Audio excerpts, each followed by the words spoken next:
faculty at the theological school. I teach in Hebrew Bible, and I am also directing the Religion and Global Health Forum at Drew Theological School.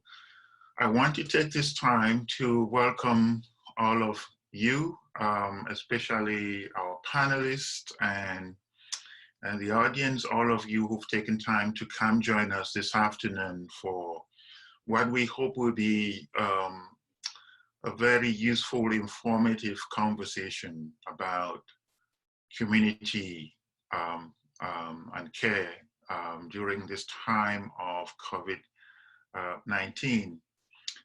Let me just say a few things in terms of the structure and the logistics of our time. We are in for a wonderful treat because we have wonderful panelists who have agreed to share their knowledge and their expertise with us this afternoon as we engage in this conversation.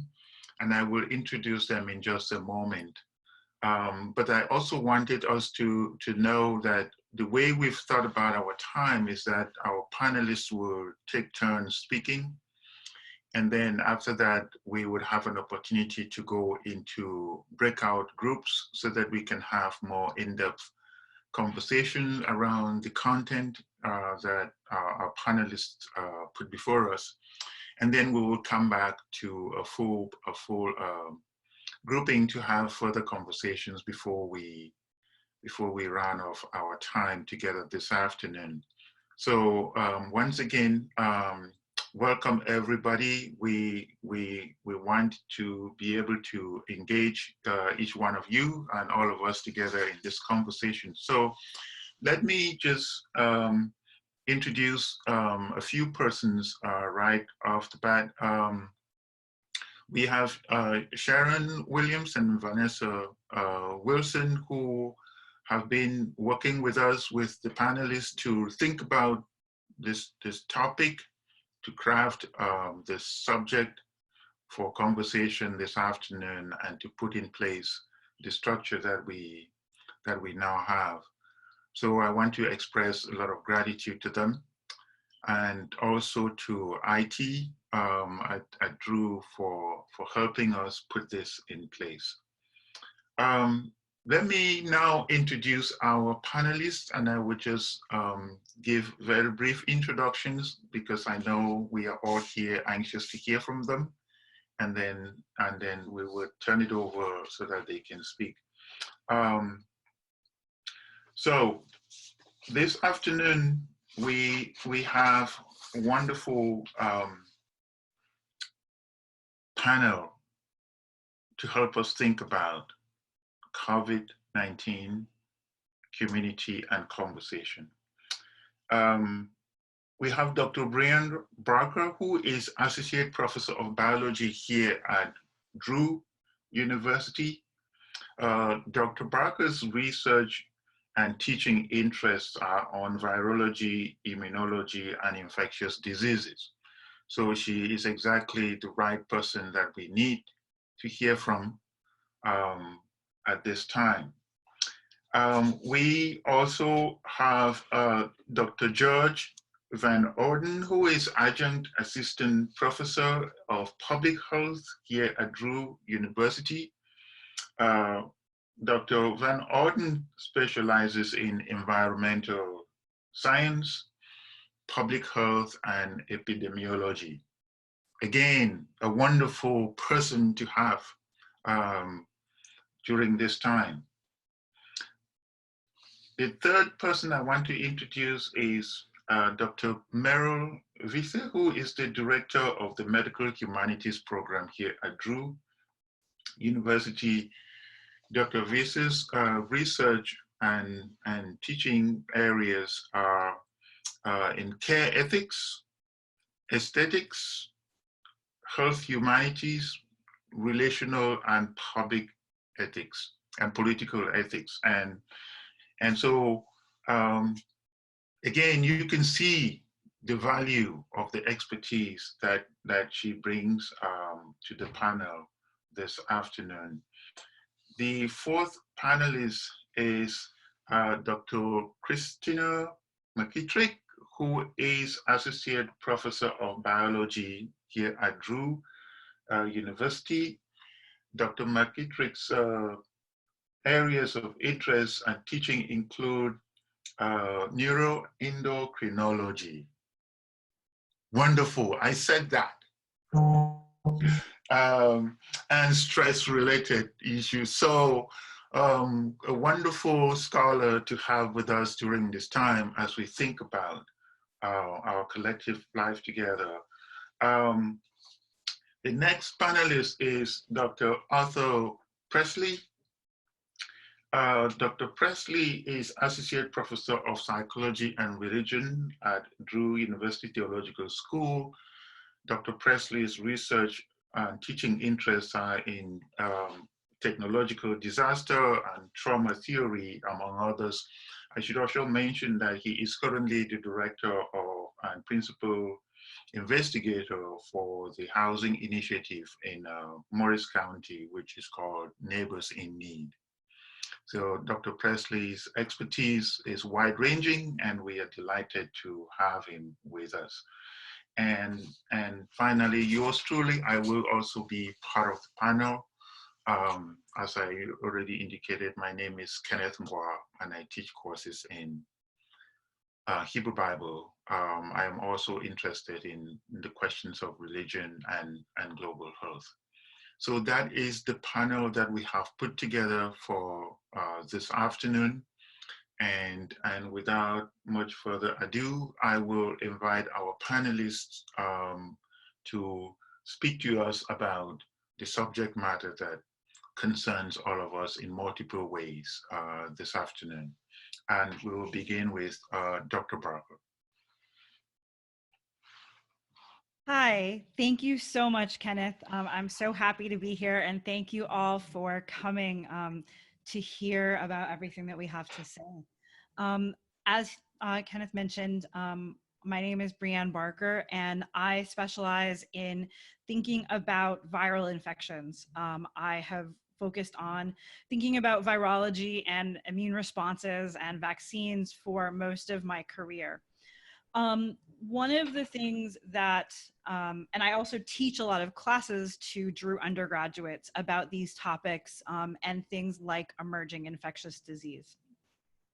One of the things that often comes up and is really important in terms of a concept that I often have to talk with my students about is that while we might often think of viral infection, like infection with SARS-CoV-2, the virus that is currently our topic of conversation, as something that is an important thing to think about with an individual cell or with an individual person.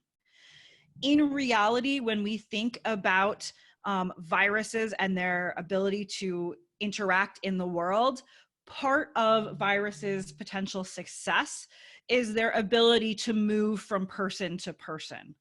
And so viruses really force us to think about health not as individuals, but as members of a population or as members of a community. And so when we are thinking about any part of the biology of viral infection and how we might impact those aspects of viral infection, we need to think of ourselves not as individuals who might be infected, but really as members of a community who may be being infected by others, who may be also helping others. And so we can't think about any of the pieces of the science of this epidemic without thinking very carefully about the ways that this epidemic is entwined in other parts of society. That can include things like how infectious diseases like this one might emerge from different animal sources. So how we are interacting with and caring for our environment, and how that may influence our ability to have viruses transmitted, how we are making sure that different individuals have access to food or healthcare or many other things that might influence their ability to acquire viruses, but also how our actions will have an important role in transmitting viruses from person to person, and how we can think of ourselves not just in terms of can I be healthy and how do I keep myself healthy, but also how do I keep members of my community healthy, and what types of things can I do that might help my friend who is a healthcare worker do their job better and not have so much stress at work because I'm not coming in to be their patient, or what can I do to help my neighbor not acquire these viral infections. And so one of the things that this has brought forward to me has really the way that different infectious diseases emerge and how much that really forces us to think about ourselves as members of a population or members of a community. And the one other thing I will say is that one other part of my teaching interest is that I actually take students to South Africa once a year to learn about health disparities and different aspects of healthcare in different parts of the world. And so I think that this has also really made me think not only about the healthcare that I experience, but the healthcare that I see in other locations around the world in terms of how some of those healthcare systems might be dealing with this. And some of the different approaches we might see and their pros and cons. And I know that some of you may have heard me speak before, so I am going to stop talking and let some of our other panelists speak, although I'm happy to answer questions in the breakout room going forward. Thank you. Okay, yeah, my name is George Van Orden, and besides teaching at Drew and Rutgers for 35 years, I've also been a public health officer for 35 years, and I was involved in the pandemic planning. I was also involved in a number of public health outbreaks since my career began. I made a list of some of those things. Just to go over briefly, the AIDS epidemic or the AIDS pandemic back in the 80s. And, I remember terrestrial rabies, coming into New Jersey, and Lyme disease and West Nile virus. The anthrax letters, when we had anthrax in 2001, responding to those types of concerns. 9/11 with terrorism. And then we got into novel H1N1, and today we have the COVID-19. And during that time, as public health officer, and hopefully what I'll be able to do today is answer questions with regards to public health and where we are with respect to the planning and where we go, from here. But one thing I've learned over all of those experiences was, people get panicked and there's a lot of stress. And it's because of all the uncertainty that we're faced with during the time that these events are occurring. And so what I did was I just briefly made a list of some of the things that I know would help. And hopefully we can talk about these things later. We can share these more later. But just some of the things that would help with the stress, the anxiety, being scared, is basically, first of all, starting off with, do you have a sense of control, for yourself? And with respect to the government, does the government have a sense of control over the situation and trying to make the situation better? Do you have a support system, someone that you can talk to, someone that you can, listen to, on the other end? Do you have a place to go for information? One of the things that I notice when the public becomes anxious is once they understand, once they've learned more about this disease, this organism, how it's spread, how they protect themselves, that level of anxiety, decreases. So where do we go for information? And I can share some of that with you later on. Help someone, all right? Sometimes by helping somebody else, it makes you feel better. It makes you feel like you're doing something to make the situation better. Another thing is when you're looking for help, we have systems out there. We have websites that we can go to. And we have CDC websites that can provide a lot of information. Okay, we also have a 211 system where you dial 211 and there's people that will answer your questions and direct you to resources. So that's another place that you can go for help. Stay calm. And the one thing I notice is that when you stay calm, you think more rationally. All right. And I've seen people that are panicked in the way they think, during these types of events. And if you just stay calm, it basically will help you think more clearly. Exercise. Exercise really helps mentally, dealing with these situations. Help educate others, okay, is another thing, because if everybody becomes educated, as to how to prevent spread, how to protect themselves, all right, I think that we can get out of this thing a lot sooner. All right, we've gone to social distancing, all right, and it's because the measures that we put in place that are supposed to slow down the spread did not work initially, the containment measures. So now we're at social distancing. But the way we come out of social distancing is everybody has to follow the rules on social distancing. All right, so we have to educate each other how we do that, how we best do that. All right. We also ask questions like, when will this end? How will it end? What will it look like? All right, and I can probably help you with that. Right now it seems like we're going to have, cases are continuing, okay, continuing to increase. All right, but with social distancing, usually there's going to be a lag of about 14 days before we see those effects associated with the social distancing that we put in place. All right, so, and then when we start decreasing in the number of cases, then we might be able to go to a containment approach again. But in order to do that, we need a really good surveillance system in place. We need the testing. Okay, so I can talk a little bit about what it's going to look like going forward, and maybe, when that might occur. All right, and the question is like, when is this going to end? All right, and the one thing that I noticed is that when I go through a crisis, many times after the crisis is over, you start reflecting and start thinking about how you acted during that crisis. Were you helpful? Were you at your best? And that's just something to think about now as we go through it. Because when we come out of it, we're going to reflect on the way that we acted and the way that we helped others.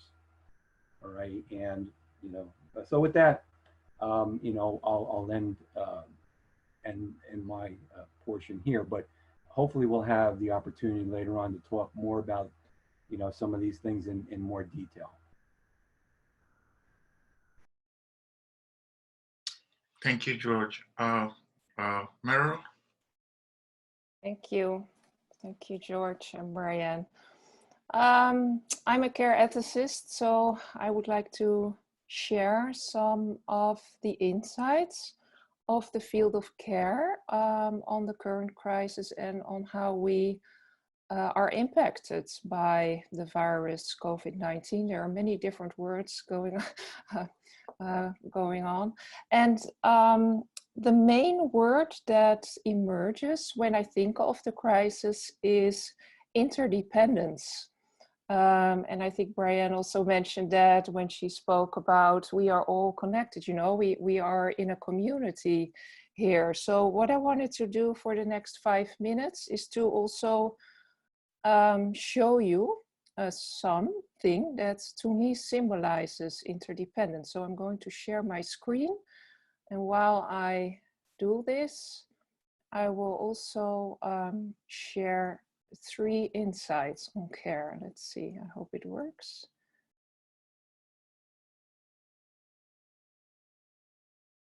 So now you should be able to see my screen. Just let me know if you don't see anything. So as a care scholar, I think that the current crisis is not just a health crisis, but it's also a crisis of care in general, because it is almost a result of decades of policies that prioritized, well, profit over people, if I may say it that blunt. We've had years of deregulation and privatization in healthcare, and we have seen a devaluing of care in general. So, and now it becomes painfully visible how the different countries respond to each other. So when we can also compare how countries respond to the spread of the virus globally, and there are many differences in that. But what is care? Care is an ethos. It is a virtue, a practice. It is also an agreement that everyone, near or far, should be cared for, protected, treated with dignity and respect, and also comforted. And I think that last thing, to be comforted, is so important in these times of social distancing. And I wanted to guide you along 3 circles of care, and maybe these circles can help us to think about what we can do in very practical terms. So care begins within an intimate circle, with admitting that we need time to adjust to what is unfolding and to make sense of our distress, and also to grant ourselves some extra time to adjust by closely listening to our bodies, to our hearts, to our minds, and to become aware of what we and those who belong to our intimate circles need. And this is not a selfish care. I do not mean this in a selfish way, but this can only help us to care better for others outside our intimate circle. For example, for those like the many frontline workers who do not have the luxury to do this, to take this time, also to maybe join us during this panel session. And in this first circle, we also ally ourselves with reliable sources. George already mentioned this, the CDC, Center for Disease Control, and they can all teach us about what is happening and what we can do to affect and protect our own health and well-being. And then there's a second circle of care, and that's the circle of community. And I think that within that circle, we need to uphold a collective empathy. And the last few weeks, it became very quickly visible of who we are together and how we decide to do what is the best thing to do in times of distress. And we also learned that there's a tension between, on the one hand, being dependent, and on the other hand, being free at the same time. And we've all seen that, for example, when we bought, hopefully, packs of toilet paper in the supermarket. So instead of hoarding toilet paper or other goods, every one of us was called to care about the others by not buying all available goods. So we were called to share products with those who needed the most, and trust that we have enough for ourselves. So here this togetherness and trust come together. And I'm really speechless by how quickly we moved from thoughtlessness and indifference almost sometimes to other people to compassion and attention. And I think we can also honor that and be grateful for that. So, and what I found fascinating is that we can also see how care is allocated and how the roles of who should care are changing. For example, medical students were fast-tracked into doctors to help fight the virus. And who would have ever thought of the grocery store telling us how much we are allowed to buy? Here the store temporarily became an allocator of care almost. So we can call it regulated control or we can call it care, but in both cases, their efforts were directed to an equitable division of resources and goods like toilet paper and water. And then there's the last circle of care, and Brian also mentioned it on a global level. And this circle seemed more distant and maybe even abstract in the future, but it has become very nearby. And this is the tapestry of all those who reside in our country and in other countries. This is a global circle. And in this circle, we are all on a global level expected to be pandemic citizens. And that is a word that I did not come up with myself, but it's from critical health literature. And this pandemic citizen comes with a discourse. It's a discourse that can be scary because people speak about war and they speak about being attacked, and we are victims and vectors. So it's scary. To me, it's scary. And it also comes with expectations of us being a responsible citizen, doing our very best to act in the interest of the collective. Compliance and self-mastery and self-protection also align with that view, but I think that this is very challenging too, because we are not always able of compliance and self-mastery. So especially in this circle, we may also want to think of ourselves as caring citizens, where the me becomes a we in this.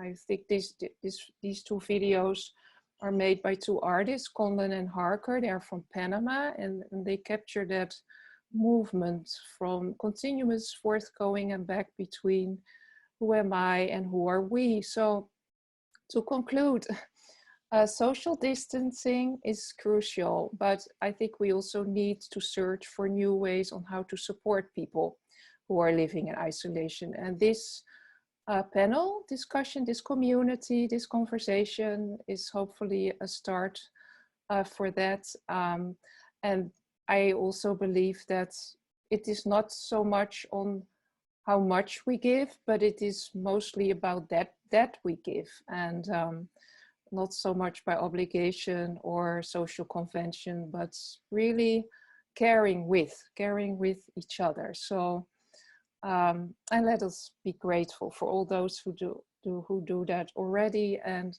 let us highlight that and, well, hold on to it as tight as we can. So I would now like to hand it over to Dr. McKittrick, Tina, and I will end my screen sharing.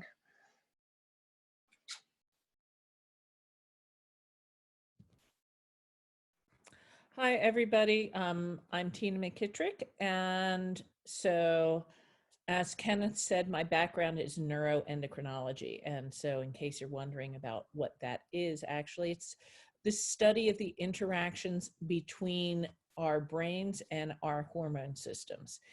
And my interest arose in graduate school because of the way that our experiences and our interactions with our environment can affect the way our body reacts. So both in terms of activating particular nervous system processes, like the sympathetic nervous system, that's the fight or flight branch that makes your heart race and your blood pressure increase and make you feel anxious. And also the hormone systems that have evolved to deal with short-term stressors, and they do that very well, but where they kind of go awry is in the face of very long-term stressors, such as what we're seeing now.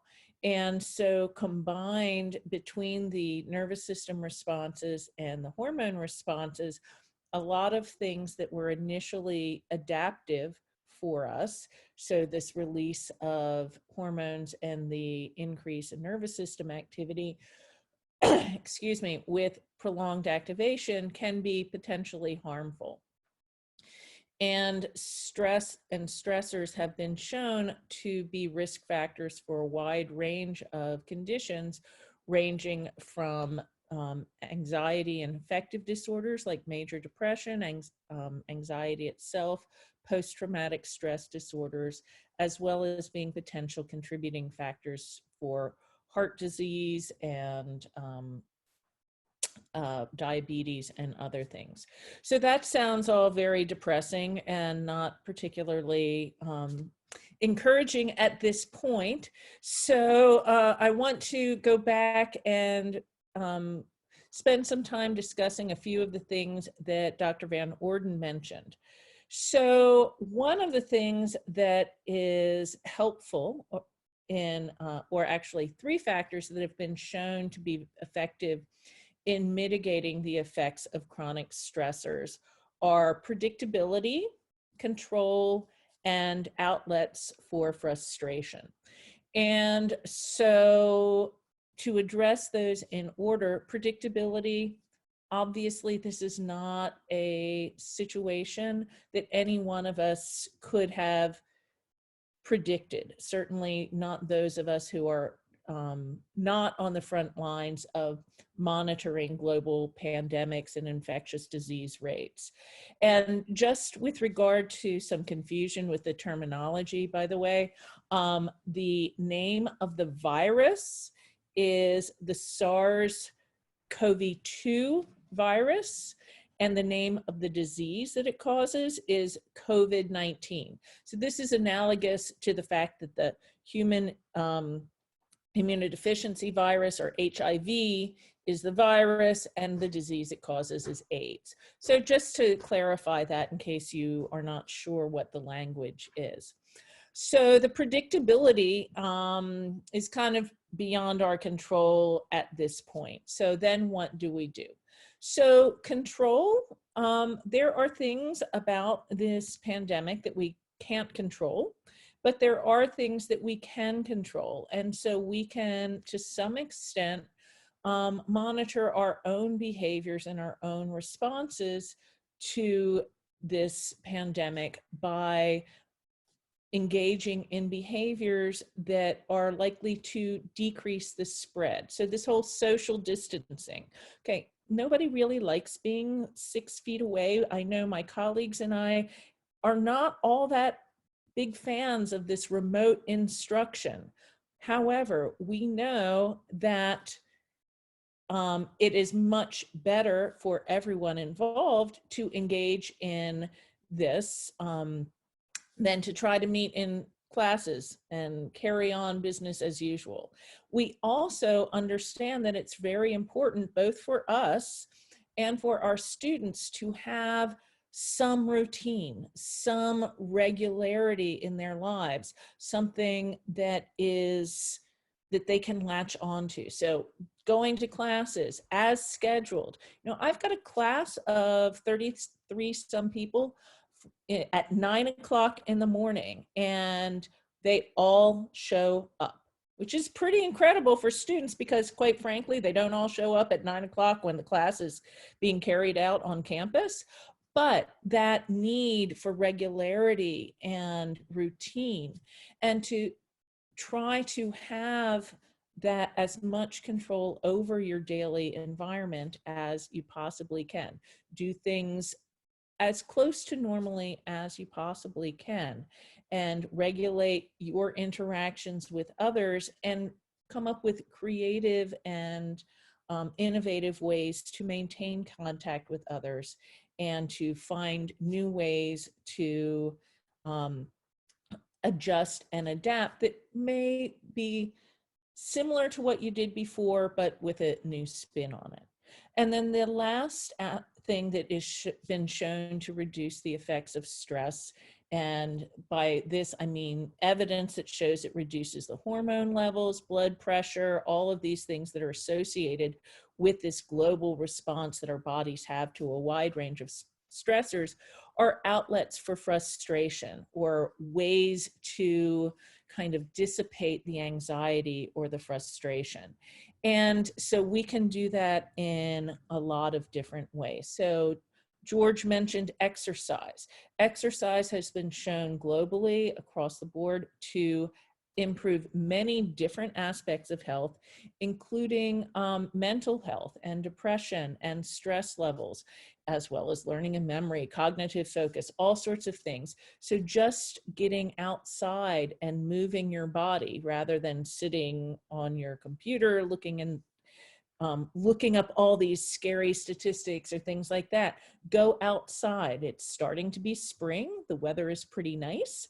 And if you have the opportunity to walk, and just be outside and interact with nature. There's also a very deep literature about the healing effects of nature.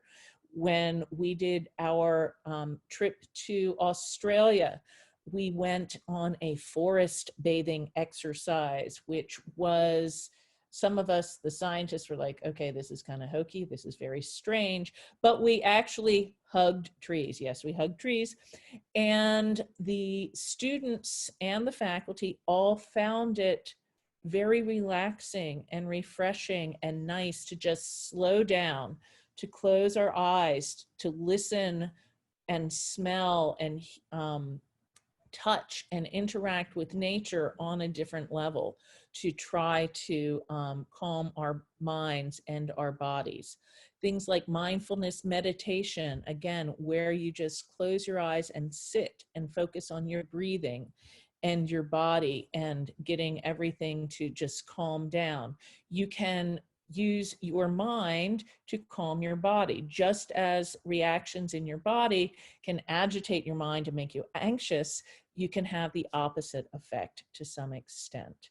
One of the things that we're all being deprived of right now is human touch.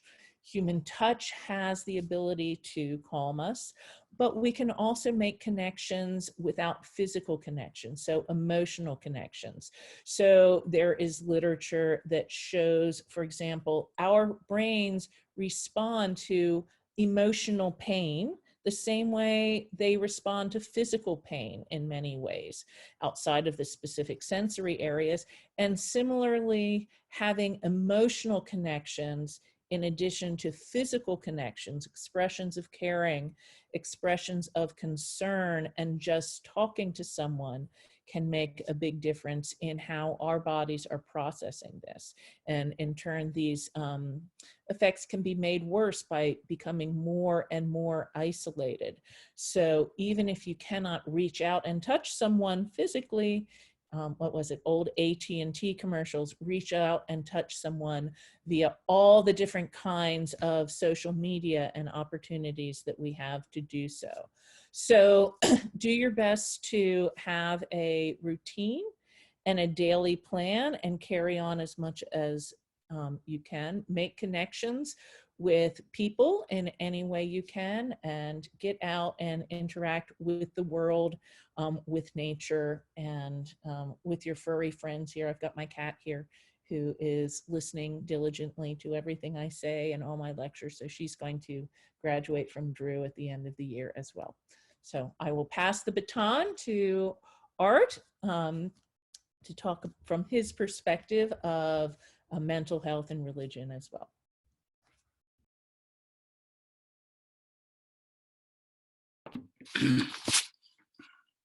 Hello, can you hear me now? I feel like my task is easier because in some ways there's so much of what I'm talking about in terms of health and stress that many people have already talked about. So I will just kind of highlight 2 or 3 things that were said. I'm a clinical psychologist. I teach in the theological school, and I've worked in this area of health and mental illness and illness for some time. I think the largest project that I've taken on in my work, I worked on the Chernobyl project for about 10 years and worked with children and families about how they adjust sort of socially, medically, psychologically to the issues that were there.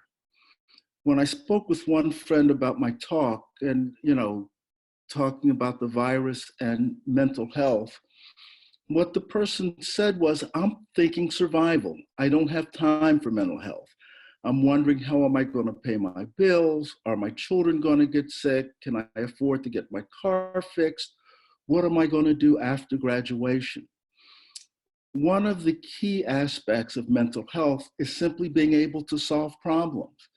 It's being able to utilize your memory, look at things that you did in the past, and to anticipate how those things are going to help you solve problems in the future. The problem with this kind of a crisis is that the past, where we have experience solving problems, and the future where we're trying to apply those skills, those things collide together. And the only thing I can see in front of me is, what am I going to do today?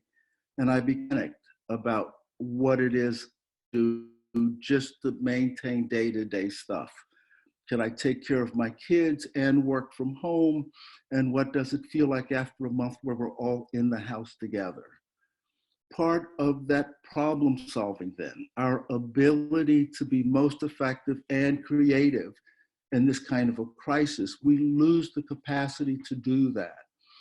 So all of the stress-related stuff that people are talking about is critical to how we work with neighbors, how we think about ourselves, how comfortable we feel. All of those things are interrelated. It's hard to do problem solving when you don't know yourself and you don't know your community. I think that there's a part of this virus that in some way teaches us to trust our body, because our body's the place where this thing is going to come in and it might kill us. And it's hard to trust your community because they either are taking resources that you need, or they might contain death itself in terms of the virus or a severe sickness. So the way that we normally think about ourselves and our body and our community, all of those things are becoming readjusted. People talked about safety and having that sense of safety and creating that. Don't think of safety so much as a protected place. Think of safety as something that you develop with other people so that it is a relational thing. Am I with people who have my best interest in heart?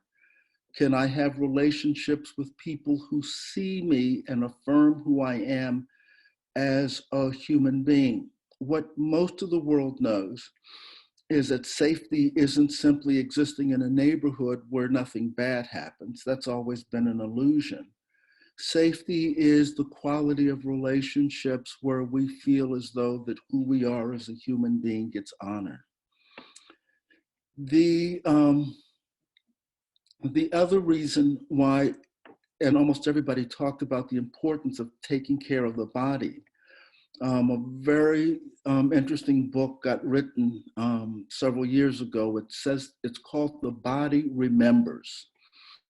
And what that says is, when you're going through a crisis, all of those microaggressions and larger aggressions build up in the body, so that even after we're out of the crisis and we're wanting to think creatively about how we develop different kinds of community, the body, which then shapes the mind, continues to react as if we're in the middle of that.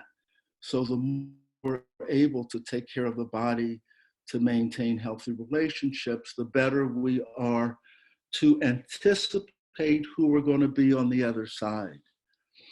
I think lastly, I don't want to, I think with as many interactions that we have, we need to build a kind of healing component to those, because that is so important. I work with groups who now, when they are meeting, they do new stuff with their bodies, even online. You know, I like technology, but we don't share our bodies the way that we do when we're with each other. And so part of what they do for the first 10 or 15 minutes is that they will do stuff like dancing, or they will meditate. They will share different ways of caring for the body, including the kind of stuff that Tina just talked about. The other thing that they do is that they ask each other questions, which is related to time, which is related to problem solving and our health. And that is, they ask each other questions. Who were you before this virus or before this pandemic hit? Who do you feel like you are now? And who do you plan on being in the future?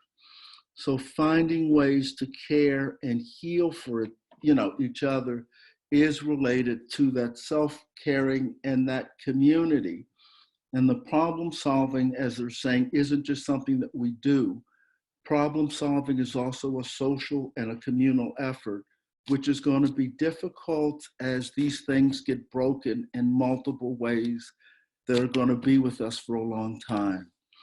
I talked with a college student who nearby who said that she had planned on going home after the semester. And her mother said, I'm afraid to let you in the house because I don't know how much stuff you picked up in the dormitory. Now, those kinds of family relationships, people being nervous about a family person coming home from the hospital, some of those breaking of social relationships and contracts are going to be affecting us now and in the future. So we're all going to also have to learn how we continue to function and to essentially trust people where it feels like those bounds of trust have just been shattered in so many ways. So the kinds of things that Merle talked about that teaches us how to recreate those things in intimate and social and larger ways are critical. And if anything, we want as large of a group as possible so that there's multiple people from different perspectives. Many of those are from cultures who have faced their own overwhelming tragedies or disasters in some form. And I think one person who can give us a help with that is Dr. Ngwa. His work in Africana biblical studies, and so much of that material is always looking back as well as it's looking forward. And it provides a conceptual framework or that kind of cognitive map that George has talked about that helps us to understand and frame all of this. So I now turn this part over to Dr. Ngwa.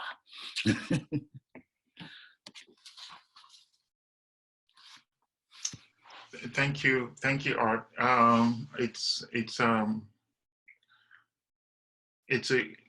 It's really interesting to listen to what everyone has said because I think the central questions have been framed and put before us in very exciting ways. So I will just very briefly say a few things about how this moment has impacted how I am thinking about spirituality broadly and the notions of,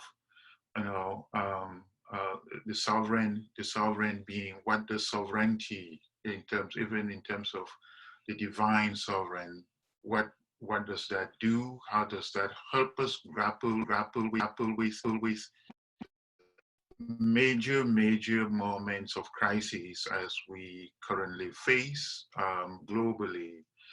And I would just begin by just mentioning, I have found myself looking at, the work of the former president of Liberia, Ellen Thomas Sirleaf, who was president at the time of the Ebola crisis. And over the past few days, she's been asked to speak, and the BBC sort of interviewed her and asked her, what do you have to say? What insights do you have for the global community as they struggle to deal with this? And she gave an answer, and I just want to pick up a couple of things that she mentioned. One of the things that she said is that it was vital as they went through that crisis to recognize that it is important to try to do everything possible to slow down the spread of the Ebola virus. And part of that meant asking people to stay in, so the sort of social distancing guidelines that we have. And then she said, well, and I just want to read now, let us not take the wrong cue from this. It does not mean that we are on our own, every country for themselves. On the contrary, it is a sign of communal response. And so I find that particularly useful for this moment, because we're trying to figure out how to be a community in a way that we recognize the multiple and different ways in which members of our own community, speaking now as a global community, some people bear the brunt of it more than others. And when we are called to sort of think about what that means in terms of our collective well-being, to recognize the ways in which I think Brianna mentioned the discrepancies that might be evident as we think about our shared humanity, and therefore ask important questions about how can we best collaborate to live healthier and to have a more healthy world and environment. The second thing that she mentioned, and continuing from that, is where she actually talked about the fact that the Ebola virus really did not respect any religious tradition. It doesn't matter whether you are Buddhist or Christian or Muslim, it does not matter. It does not matter.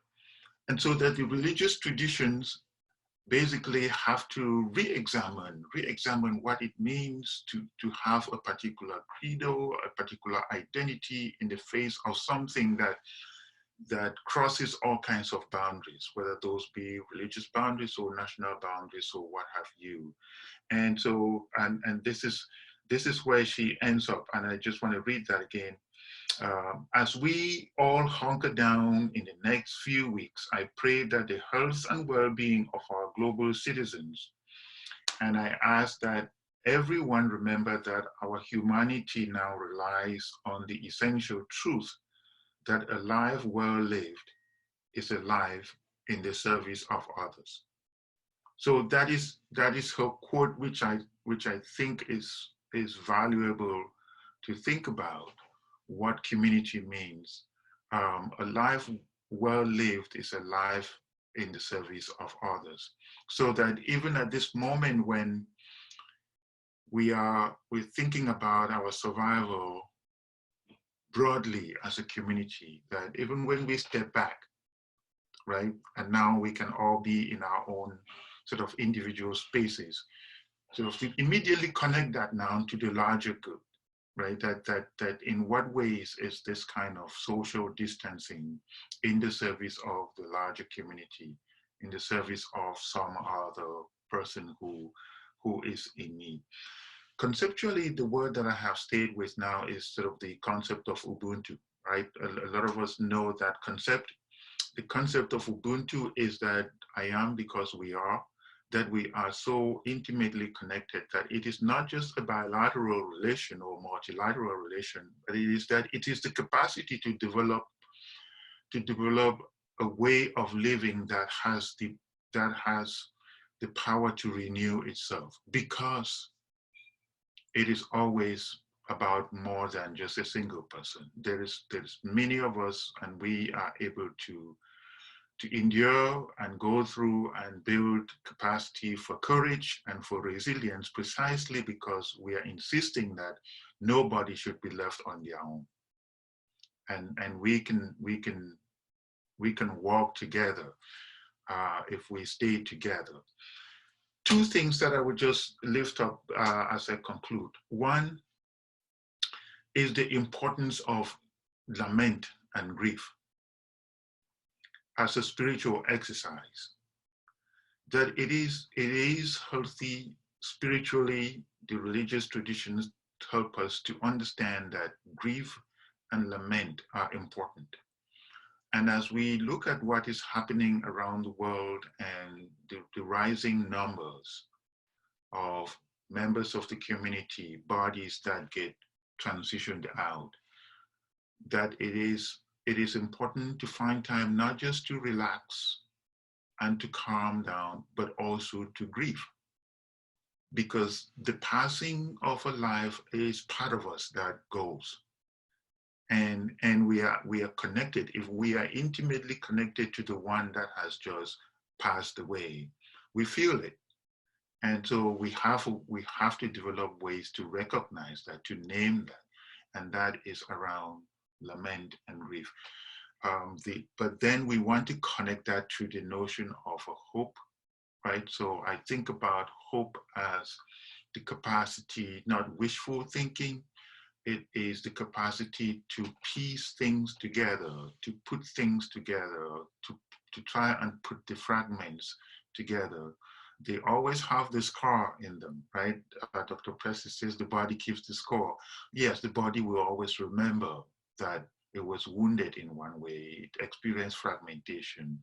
And the piecing together, which, and here I'm drawing on a deep Jewish tradition of understanding hope as, you know, taking thread and kneading it together, and you have a beautiful sweater, right? That's what it is. You piece it together, you knead things together into a whole.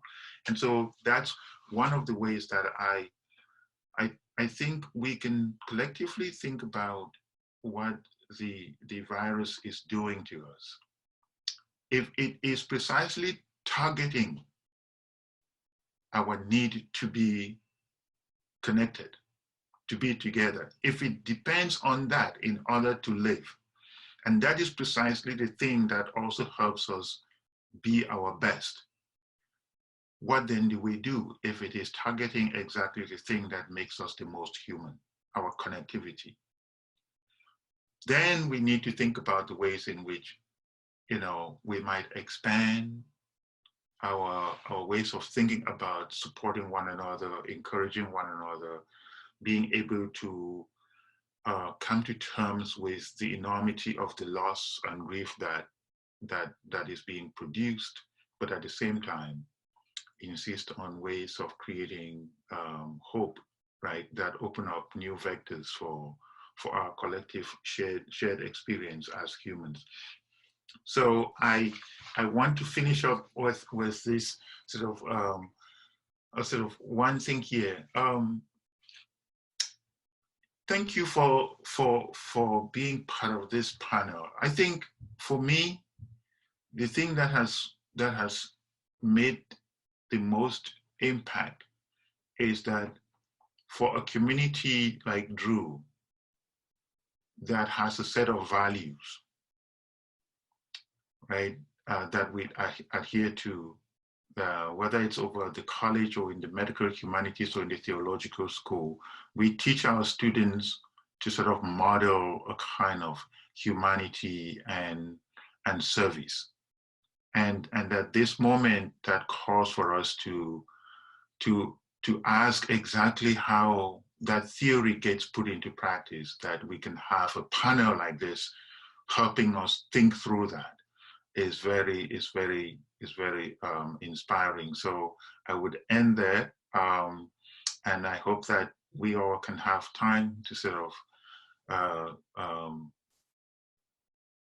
discuss further on the very good information that's been put on the table by our panelists. So, so we will transition to the next phase now. And Sharon, do you have an announcement for us?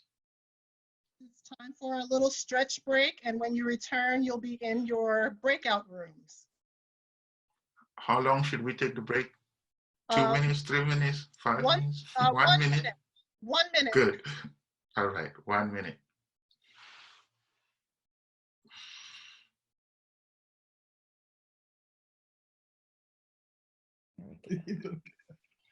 Hello. Hello, hello. Hi. Hello. Okay, Long time we all no made see. it. Long time no see. Yes, how is everybody? Good. Good. I know our group had a very thoughtful and productive conversation. I think we covered a lot of different topics, and it was really great to listen to the different perspectives that all the chat participants had to offer. Thank you. Yes, we also had a really engaging conversation. Several questions were raised, you know, about how to build community going forward. What kind of community do we imagine ourselves becoming? How does hope work? How do we build relationships that help us travel into the future in ways that are in ways that are enriching, that, that accentuate the ways in which we have gifts, and not just deficits. But also a really important question about what if you are in a space that you are not able to even grieve? And that was a question coming from a participant, Nicolo from Italy, where right now the public rituals of grieving are not even an option, right? Sort of grappling with those questions, which are really important. Yes, we were talking mostly about different public health measures or different preventative measures that people could take, the importance of social distancing and ways that we can think about social distancing as a type of physical distancing while maybe trying to maintain our social connection. Wonderful. Meryl, do you have any thoughts? Yes, I was with Tina in and our group. We spoke about many topics, as Tina mentioned, but I think we spoke rather extensively about how this affects our teaching, us as instructors, but also the students as learners, and how we feel. Tina started with the question, "How do you all feel?" So, and that was pretty, well, exhausted. Not the discussion itself, but we all feel, I think the conclusion was that we all feel exhausted in different ways, like either coping with the demands or with, I especially, because many of my students are also working as health professionals, so I hear a lot of experiences of them, so that can be challenging. For other instructors too. I assume we also spoke about, is it already time to even explore what a post-corona society would look like? And I don't think it's time yet, and some others agreed with that. So and we briefly spoke about hope, but I'm very curious to hear what you just said, Kenneth, about hope. Because I think that And there gratitude as well. So and that gratitude, yeah. So it was surprising with the how you feel. Many of the expressions were positive, as far as not anxious, scared. Yes, we had that, but it was also, I am grateful for what I have. I'm grateful that I have food and shelter and have some capacity to connect. So it wasn't all a great big downer. So Yeah. If I can ask, I mean, others from my group, Art Presley was in my group and others as well. So we work with the notion of hope as sort of quilting, right? Yeah. So No, go ahead. Go. I think that I thought that Ken had framed it fairly well, where hope was not an anticipation or the confidence that a particular kind of future would come about, or our confidence in it. Ken defined it in terms of the Hebrew term, where hope was much more relational, where it is sort of thinking about those memories of the past, what kind of problem solving, the kind of relationships that we want, and the way in which that community will move towards its new goals. So hope is much more the stitching. And ideally, it is stitching as broad of a blanket as possible, where there's a variety of problem solving and values. So it is anticipation of how this community will move towards tomorrow. And Meryl, I really appreciate the way that you talked about ethics and us sort of choosing how we want to be with the other person in a way that's not dependent primarily on our fears or our anxieties, but it is, the stitching is a commitment of the most ideal way, and even those ethics are not based on ethics that existed in the past, because I also think that all of that will be sort of cast off to the side. So I'm thankful for the metaphor of blankets. As in care ethics, we sometimes say that care is everything that we do to maintain and repair our life-sustaining webs. So it can also be a tapestry. I mean, I love that metaphor of the blanket too. I think Tina was right when she talked about gratitude. I think that a key element of this is going to be a forgiveness in addition to grief. That we will be disappointed or bothered by what people do. And if we hold on to that, we will recreate, you know, the worst parts of the trauma. So that sense of the way that Tutu talks about it, of not only being located by the injury, but it is our capacity to move beyond the injury so that that doesn't become the core of who we are as human beings. Let us hear from others. If you have any thoughts on your breakout group conversation, thoughts that you might want to bring to the larger group. Frank, do you have any thoughts? No, nothing additional at this time. Thank you. Okay. Is George still with us? George? Yes, George. Yeah, I'm here. No, we had good discussion on basically the like Brianne said, the public health aspects, and a little bit about, you know, where we go from here. You know, what is it going to look like going forward? What to expect with respect to the epidemiology. And unless you want me to talk about that, we had some good, you know, discussion. It's mainly based around the science and the epidemiology of the organism. Some people ask for recommendations, you know, on, you know, with respect to protection, but that's about it. Dr. Kearns, do you have thoughts?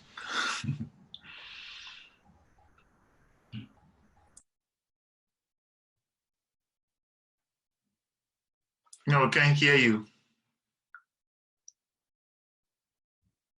Yeah, I was muted by the host, so I'm I sorry. couldn't unmute for a moment. I know you wanted to silence me. No, we can't do that. Go ahead, please.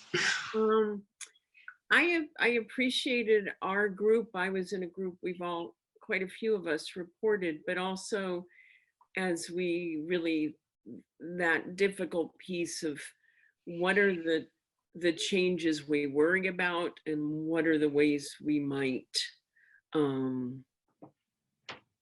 try and counter them.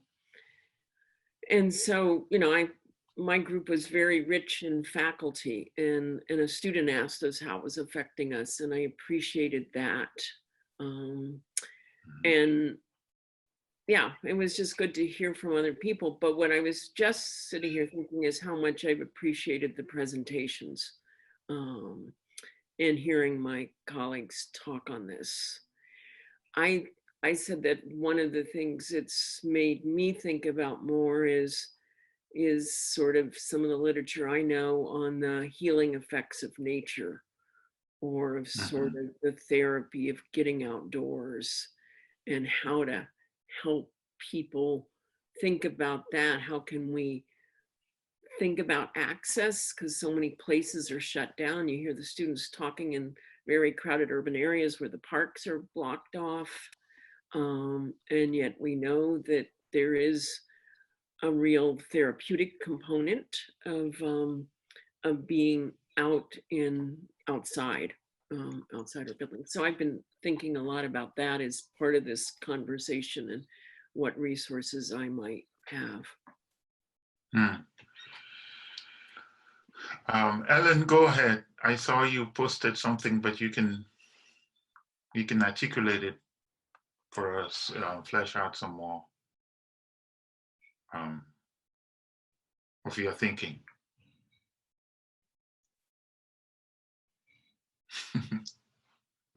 Can she be unmuted? Yes, I think she should be. There, now, well, I hesitated to sort of speak it out because it doesn't pertain so much to the topic that we came together to talk about. But when I think about the future, I mean, as has been going on since 2016, sometimes it's hard to see past the next election. And without going into it too much, I feel as though the Democrats went from sort of great hope to some kind of silence once this started. And I would love to know, just from some of the minds here, sort of what hope looks like about change, you know, in how we got into, you know what I'm saying?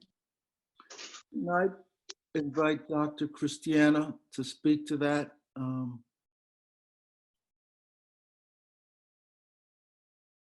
I have to say, I think I've been Zoom bombed, so, or maybe not. So I apologize, I was distracted. So what was the question? I mean, we talked about the election and concerns, but one of the things that I had mentioned in our area was a lot of times we don't necessarily pay attention to local government and to understand that we're seeing failures at the upper echelons of our community leaders or our federal and state leaders, but to understand that at a local level that we can make an impact. You know, I'm a member of my local board of health, but we also have the emergency responders and the volunteers, and they're on the front lines. And so, you know, I think that we need to acknowledge that there are actual things we can do at the level of the community with regard to just the government process and the political process. And I do apologize if what I just said has absolutely nothing to do with Ellen's concerns. I was looking at something else. There's an image of a girl and it looks like it is something with an individual person's image, but I thought we were being Zoom bombed.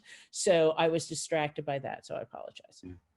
Yeah, Tina, that's one of the things that we brought up in our session is, you know, and we asked about the public health system and you know, where do these things actually take place? The preventative measures, the vaccine. So again, most of all public health is local. You know, we get our guidance from the federal and the state. We get resources from federal and state, but basically implementations all at the local level. You know, we went through our H1N1 outbreak. You know, it was basically, you know, all of the, you know, case identification, you know, the contact identification, the vaccinations, basically all occur at the local level. So local government is going to be doing a lot and has been doing a lot with respect to local health departments, with respect to trying to suppress the outbreak and trying to address the outbreak. All right. So again, at the local level, you know, even though at the top levels, there may be a lot of confusion, all right, which I clearly see an awful lot of confusion. A lot of decisions that we make, you know, come down from the state to local. And I think that the decisions that we're making right now with our response is proper. It's the best we can do at this time.